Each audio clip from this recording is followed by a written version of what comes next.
Lamar Jackson requesting a trade. Now, he went on Twitter to say he requested a trade on March 2nd. So this trade request has been in the works for a while. And no team has really made a jump at Lamar Jackson. And I think it's a combination of a couple of things. I think that, yes, we can acknowledge Lamar Jackson is a great quarterback, but we're not sure what his demands truly are. We're just not.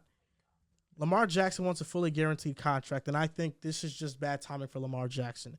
Given what's happening with Deshaun Watson and his guarantee, listen, if Deshaun plays an elite level this upcoming season, then all of that is thrown out the window. But to this point, it kind of looks like the Browns might have made a mistake.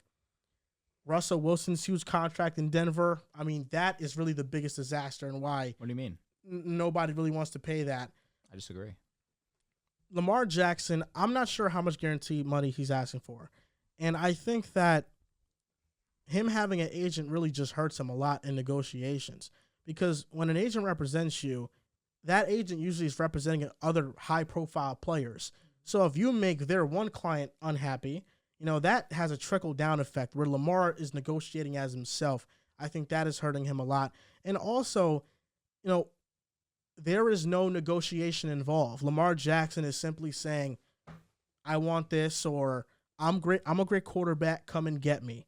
Where when you have an agent, Daniel Jones' agent is probably telling the Giants and giving the Giants all of the Giants' numbers when he's not the quarterback the last couple of seasons. And, he's doing a great job at putting a sweetener in there. And even by doing his best, Daniel Jones only got 2 years guaranteed. That's how the Giants are really hesitant on Daniel Jones long term. He got $80 million for 2 years. Respect him. Yeah, guaranteed. Yeah, but the last 2 years are basically no more guarantees.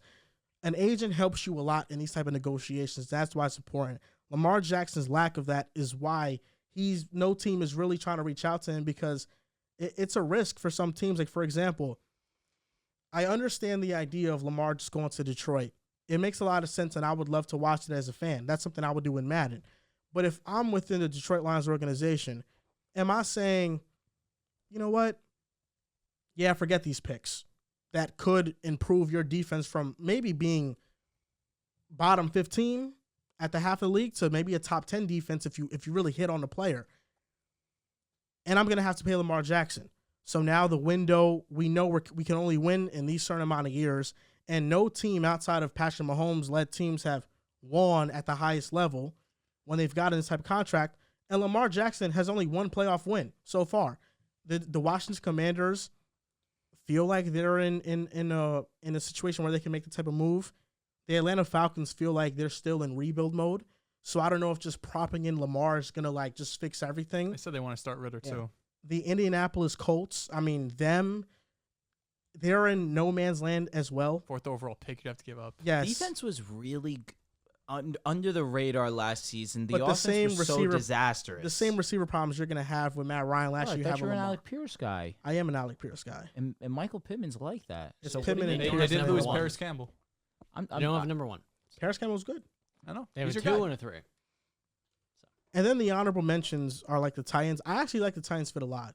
Like, for me, my top 4 destinations are Detroit, Washington, Atlanta, Colts. Washington, because I've mentioned Detroit already, so I'm not going to go on a spiel about them. I like Washington a lot. I actually think that Jacoby Brissett is going to have a really good year this year.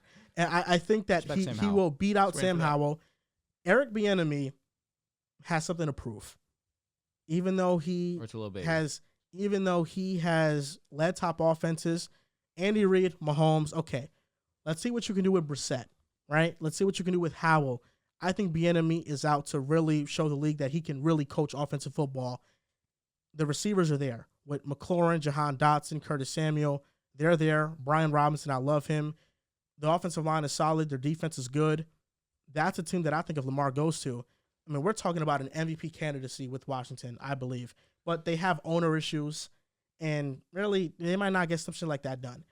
Atlanta, I like it a lot, but they're not in the running, so that's an unrealistic destination. The Colts is intriguing, but I like the Titans more than I like the Colts.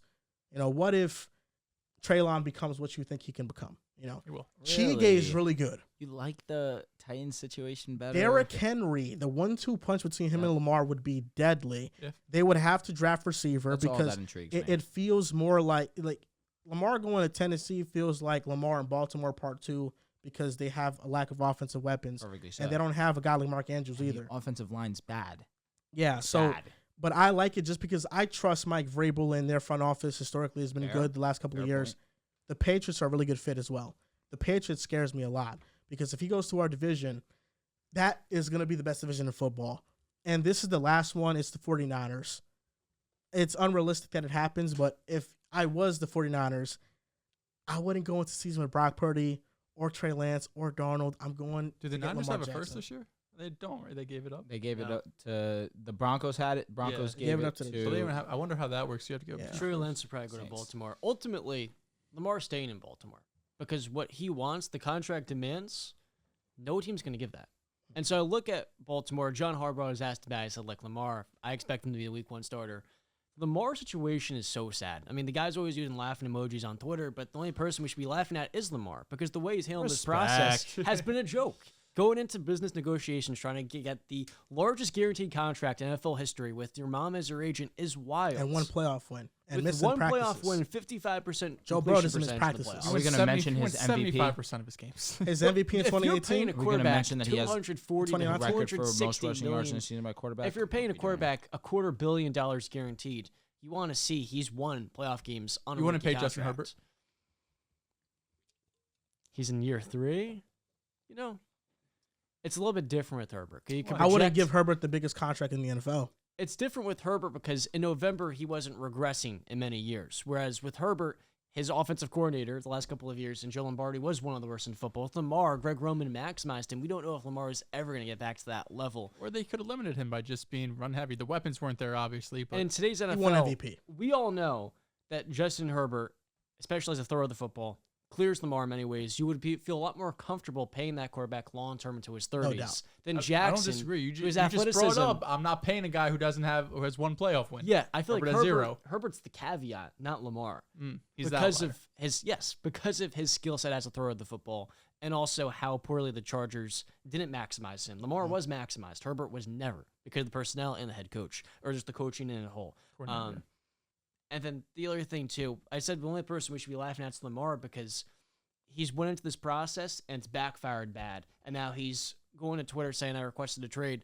But ultimately, I think the Ravens might be the best fit for Lamar because they have the roster and the 22nd overall pick that they could use on Jordan Addison or some sort of receiver. The other uses Zay Flowers. What if they trade up the Zay Flowers? And then you add Zay Flowers into that receiving core. You look at Baltimore's defense, which is top 5 in Roquan Smith, and what they have, hopefully if the running backs can stay healthy, that's a pretty good Lamar destination. And I feel like that would be the smartest decision for both sides. I think you make a great point because if let's say Lamar Jackson was just, say he was on the Jets, and we're talking about best Lamar situations, and Baltimore is on that list of these teams, it possibly is the best situation for him to win games. For sure. And you could also use that 22nd overall pick, for Bijan, a running back who can stay healthy. And now you have, once again, the dangerous running back room or just, backfield in the NFL. The Lamar situation, I'm not going to go as far as John saying we should be laughing at Lamar. I'm not laughing at him saying if there's anyone we should be, it'd probably be Oh, Alex yeah, Allen. okay, yeah, clean yourself up, yeah. You're cooked. Wait till I talk. But I do think you have to look at it with a side eye. Listen, Lamar, for the most part, for really his whole career, it's always been team first. He cares like fuck about football. He loves winning. That's all he cares about. And I don't think that has changed one bit. And I don't think this past year's injury history that, people are saying he's sitting out for a new contract. I think that's bullshit too. I think if Lamar was out there, he's playing in a playoff game against the Bengals. You're not convincing me otherwise. But this offseason's been kind of weird. Just the way he's handled the situation, not having an agent like you mentioned. And the tweet he had the other day was like 2 minutes before John Harbaugh was about to go and Coaches talk meeting. to at the owners meeting. So he knew deliberately what he was doing to put that out there to make it harder for his head coach to go and basically get blindsided and bombarded with questions saying, hey, Lamar just tweeted this. There's no way that Harbaugh had a chance to look at this tweet. So now he's going up there unprepared. It's not a good look as a team first guy to put your coach under that type of pressure. But to talk about Lamar's potential destinations, this kind of just feels like his last shot to go out and say, get me out of here, until he eventually re-signs with the Ravens. I think he ends up wanting to go somewhere else, but the Ravens were smart with what they did. They said, we're giving you a contract we feel like is fair. We're going to put the tag on you, and now we have an opportunity to, whatever contract you agree to, we can match it. So if we like the deal you got, we can match it. If we hate it, we'll get 2 first-round picks out of it, and for a franchise quarterback, that's basically what it takes, 2 first-round picks. So I think from the Ravens' point of view, they're handling it pretty well. I would be paying him as much as he wants, because without him, even with the draft picks and the Ravens being a great organization, throughout the years, whether it's Flacco or Dilfer, just mid quarterbacks and being able to win Super Bowls with them, I know you would have faith in that organization, but you just look at this AFC and how talented it is at quarterback. I have a hard time believing that whatever quarterback, I don't think it'll be Tyler Huntley, but whoever it is not going to be Lamar Jackson. And without one of that superstar quarterbacks, it's going to be really hard to compete in this conference. And the division too, with the Bengals and Joe Burrow going to be Super Bowl contenders every year. Deshaun Watson gets back. That Browns roster is loaded, and the Steelers, we're going to talk about in a bit, are definitely building a solid roster there too. So the Ravens need Lamar. I think Lamar needs the Ravens as well. I think this is just a last-ditch effort, his trade request to get out of there. Eventually, he re-signs with them. You could have said the same thing, though, back then. I mean, the AFC with Joe Flacco had Tom Brady, that's facts. Phillip Rivers, Peyton Manning, Ben Roethlisberger. That's a fact. Like, nobody expected that either. You're not wrong. Tim Tebow. Mark Sanchez. Let's hear it. Sanchez, baby. We have never seen this level of disrespect on an MVP ever. John, you had a cute line, right? You try to be cute, and I respect it. We're up on. I disagree. We had disrespect for Matt Ryan last season. Enough. Let me say MVP in their prime. All right, that's fair. Is that better? 16 touchdowns is prime level. Passing touchdowns last year. Talking this past season when he got hurt. That's prime. How about his rushing like 5 stats? games. 16 touchdowns. 16 like passing. 6 games. How many rushing? 8? I don't know. Last Tell year me, it you're the said Lamar 17, guy. before it had Tell the 16. fucking numbers in your head. Yeah, no, that was whack. Anyways, I respect it. Let's get a good laugh. My bad, 17. Lamar Jackson is one of the only reasons, and let me not say that, is the only reason why this Ravens offense is able to stay afloat.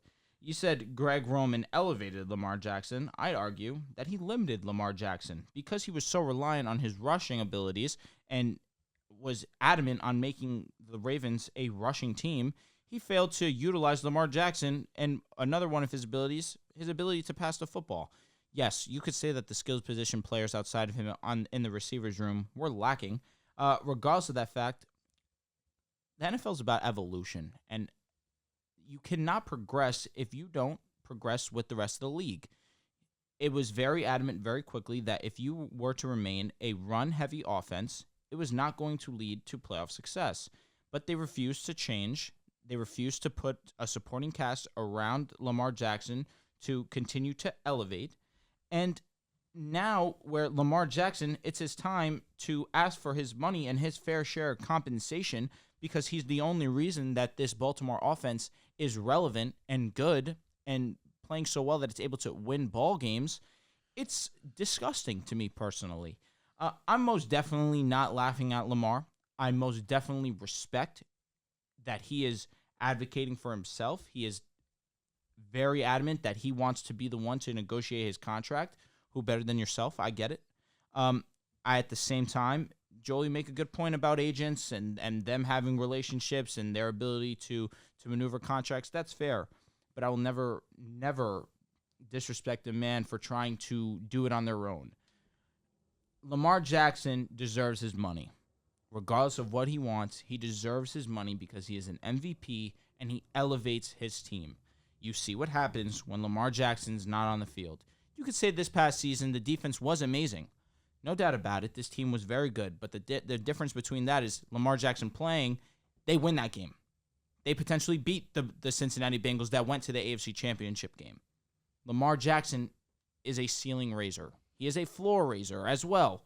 Not many players at the quarterback position can do that. Lamar Jackson is so versatile in his game that why are we here finding out that he put in a trade request March 2nd and that no real rumors have been put into place? I agree with you, Joel. I think he was very smart to do that, his timing of it, so that when Harbaugh now is in this owners meeting, that now the questions are being brought to their attention. I'm more than happy with that with Lamar because he's trying to be tactile. He's trying to be smart. Do you think it's a bad look, though? If that's your head coach. I'm fine with it, man. I'm fine with it because end of the day, again, he's his own agent. He is fighting for his that's own backfired, money. No, How would it backfire? no one's It has interested in backfired for for sure. that reason. Because teams, if you don't have an agent, like you don't have to feel regretted. Like, oh, I regretted not giving him this contract because, I mean, it's just Lamar. But with one agent, you screw over an agent, you're screwing over all of his clients. To me, it's very personal. It's very simple, I should say. Excuse me, not personal. It's very simple.